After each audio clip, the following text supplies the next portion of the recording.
Assalamu alaikum. In today's lecture, we are going to discuss plasma membrane, its components, and the models proposed to explain the structure of plasma membrane.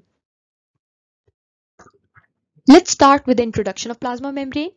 Plasma membrane is the boundary of protoplasm. Protoplasm जितना भी living material होता है ना cell का उसको protoplasm बोलते हैं तो प्लाज्मा मेम्ब्रेन सारे सेल के लिविंग मटेरियल को एक बाउंड्री प्रोवाइड कर रही है. It is about 7 nanometer thick. 7 nanometer इसकी थिकनेस है. कंपोज्ड ऑफ तीन इंपॉर्टेंट कंपोनेंट्स हैं इसके. Number 1 is proteins 60 to 80%. Number 2 is lipids 20 to 40%. And number 3 is very small amount of carbohydrates. बहुत ज्यादा स्मॉल अमाउंट में कार्बोहाइड्रेट्स होते हैं and they are usually present by conjugating with lipids और proteins and form glycolipids और glycoproteins. Plasma membrane को समझने के लिए आपने ये डायग्राम देख लेनी है.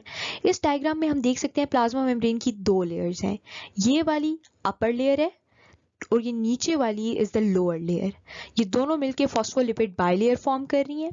ये जो ब्लू कलर के स्ट्रक्चर्स नजर आ रहे हैं which are embedded throughout the plasma membrane, these are proteins. ठीक है. प्रोटीन्स इंटेग्रल भी हो सकती हैं, प्रोटीन्स पेरिफेरल भी हो सकती हैं. इंटेग्रल मेम्ब्रेन प्रोटीन्स कौन सी हैं? जो इन दोनों मेम्ब्रेन्स के फॉस्फोलिपिड बाइलेयर्स के दरमियान में प्रेजेंट हैं. And then there is the peripheral membrane proteins जो एक पेरिफेरी पे साइड पे करके प्रेजेंट होंगी. साइटोस्केलेटल फिलामेंट्स आप देख सकते हैं लोअर सरफेस पे प्रेजेंट है. ऊपर की सरफेस पे हमें ग्लाइकोप्रोटीन्स और ग्लाइकोलिपिड्स भी नजर आ रहे हैं. ग्लाइकोप्रोटीन्स क्या है? कार्बोहाइड्रेट्स जो प्रोटीन्स के साथ अटैच्ड है.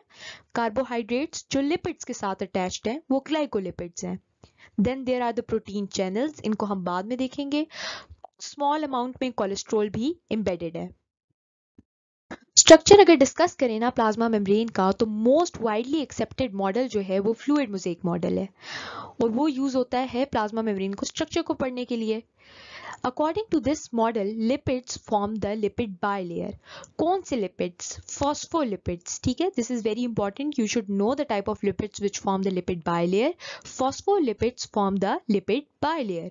Protein molecules are embedded in it like icebergs floating on water. और protein molecules throughout इस membrane पे ऐसे embed हुए होते हैं जैसे icebergs float कर रहे होते हैं water में. कोलेस्ट्रॉल भी प्रेजेंट होता है बहुत स्मॉल अमाउंट में and it helps to stabilize the membrane. Proteins can either be channel proteins और कैरियर प्रोटीन्स. चैनल प्रोटीन्स भी हो सकते हैं और कैरियर प्रोटीन्स भी हो सकते हैं. ये दोनों मुख्तलिफ हैं, इनमें डिफरेंस देख लेते हैं. Channel proteins allow a particular molecule to cross the plasma membrane freely. एक चैनल प्रोवाइड कर देते हैं और उससे जो भी मॉलिक्यूल है वो प्लाज्मा मेम्ब्रेन को आराम से क्रॉस कर सकता है. Carrier proteins interact with a specific molecule or ion so that it can cross the plasma membrane. Carrier proteins उसके साथ attach कर लेते हैं और फिर उसको move करवाते हैं across the plasma membrane. Protein channel और कैरियर को समझने के लिए भी हम उसकी एक डायग्राम देख लेते हैं. यहाँ पे आप देख सकते हैं ये जो एक लेफ्ट तरफ प्रेजेंट है ये प्रोटीन चैनल है. प्रोटीन मॉलिक्यूल ने क्या किया, एक पैसेज वे प्रोवाइड कर दिया है कि मॉलिक्यूल्स इजीली पास कर सकें उसके थ्रू. इस चैनल से मॉलिक्यूल्स पास कर देते हैं और प्लाज्मा मेम्ब्रेन को क्रॉस करते हुए अंदर आ जाते हैं सेल के. ये दूसरा है कैरियर प्रोटीन. कैरियर प्रोटीन एक टाइम पे एक स्पेसिफिक मॉलिक्यूल के साथ इंटरेक्ट करेगा और फिर उसकी हेल्प करेगा क्रॉस करने में प्लाज्मा मेम्ब्रेन. अब जो इतनी ज़्यादा प्रोटीन्स प्रेजेंट है प्लाज्मा मेम्ब्रेन के अंदर एम्बेडेड हैं, इनके रोल्स भी डिफरेंट हैं. सबसे पहले हम एंजाइमेटिक रोल्स देख लेते हैं. क्या होता है? Adenylate cyclase converts ATP to cyclic AMP. ATP की कन्वर्जन करवा देता है साइक्लिक एएमपी में. Cyclic AMP is a second messenger. Proteins also act as receptors and receive signals from other cells. Receptors के तौर पे भी act करते हैं and they also receive signals from other cells. Glycoproteins and glycolipids act as the cell surface markers. Glycoproteins जो हैं वो cell surface markers के तौर पे भी act करती हैं और सेल की आइडेंटिफिकेशन में एक रोल प्ले कर रही हैं. हम ट्रांसपोर्ट मैकेनिज्म्स देख लेते हैं. ट्रांसपोर्ट मैकेनिज्म्स बेसिकली वो मैकेनिज्म्स हैं जो मॉलिक्यूल्स की ट्रांसपोर्ट करवाते हैं अक्रॉस द सेल मेम्ब्रेन और plasma membrane. These include active transport, passive transport, diffusion and osmosis, facilitated diffusion, endocytosis and exocytosis. जितने भी हमने ट्रांसपोर्ट मैकेनिज्म्स मेंशन किए हैं आपको उनके बारे में थोड़ा सा आइडिया होना चाहिए, इसलिए हम उनको ब्रीफली डिस्कस कर लेते हैं। सबसे पहले है active transport, movement of molecules from low concentration region to high concentration region with the expenditure of energy। Active transport में लो से हाई कंसंट्रेशन की तरफ मूव कर रहे हैं और एनर्जी का एक्सपेंडिचर होगा किस फॉर्म में, एटीपी की फॉर्म में। Then there's passive transport. Passive transport में molecules move from an area of higher concentration to an area of lower concentration without utilizing energy। इसमें कोई भी energy utilize नहीं होती। पैसिव ट्रांसपोर्ट के अंदर तीन तरह की और ट्रांसपोर्ट्स हैं जिनको डिस्कस करना बहुत जरूरी है। एक तो है फैसिलिटेटेड डिफ्यूजन, एक है डिफ्यूजन और एक है osmosis.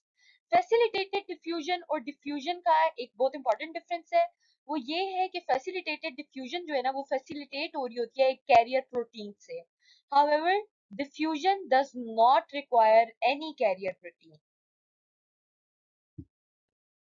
The next transport mechanism is endocytosis, intake of materials along the infoldings of cell membrane, endo inside, cytosis cell, movement of materials inside the cell which occurs along the infoldings of cell membrane। It can be phagocytosis which is in the solid form, जो material हम ले रहे हैं वो solid होगा तो it will be phagocytosis, and pinocytosis in the fluid form, जो material cell के अंदर move कर रहा है, if it is in the fluid form then the endocytosis will be the pinocytosis। ये एक डायग्राम है, इसमें आप देख सकते हैं ये आउटसाइड सेल एक मॉलिक्यूल प्रेजेंट है, सेल मेम्ब्रेन के अंदर एक इनफोल्डिंग फॉर्म हुई है, इसके अंदर ये मॉलिक्यूल आके अटैच हो गया है, पूरी सेल मेम्ब्रेन ने इस मॉलिक्यूल को इनकम्पस कर लिया चारों तरफ से, एक वेसिकल बना दिया है, देन ये वेसिकल इस मॉलिक्यूल को साइटोप्लाज्म के अंदर ड्रॉप कर रहा है। The last transport mechanism is exocytosis, excretion of materials of cells into the extracellular fluid। Basically outside movement है, जो भी material move कर रहा है cell से उसकी extracellular fluid के अंदर। It forms a vesicle in the cytoplasm which then fuses with the plasma membrane allowing it to be excreted outside। Cytoplasm में एक वेसिकल की फॉर्मेशन होती है जो कि बाद में प्लाज्मा मेम्ब्रेन के साथ फ्यूज करता है और प्लाज्मा मेम्ब्रेन अलाउ करती है कि ये एक्सक्रीट हो जाए इन द एक्स्ट्रासेलुलर फ्लूइड। ये एक डायग्राम है, इसमें आपको नजर आ रहा है ये वेसिकल बना हुआ है साइटोप्लाज्म के अंदर, वेसिकल आहिस्ता आहिस्ता जाके फ्यूज कर रहा है प्लाज्मा मेम्ब्रेन के साथ, प्लाज्मा मेम्ब्रेन अलाउ कर रही है कि ये एक्सक्रीट हो जाए in the extracellular fluid. It's time to discuss the practice question. The statement of the practice question is, which component of plasma membrane is involved in the enhancement of its cell surface area? कौन सा component plasma membrane का उसके cell surface area को enhance करता है? Option A is desmosomes, option B is gap junctions, option C is cilia, and option D is microvilli. Let's discuss the solution. Correct option D option है, that is microvilli. Microvilli are responsible to increase the cell surface area of plasma membrane. Plasma membrane का cell surface area increase करने के लिए microvilli responsible है। I hope today's lecture was clear. Thank you very much.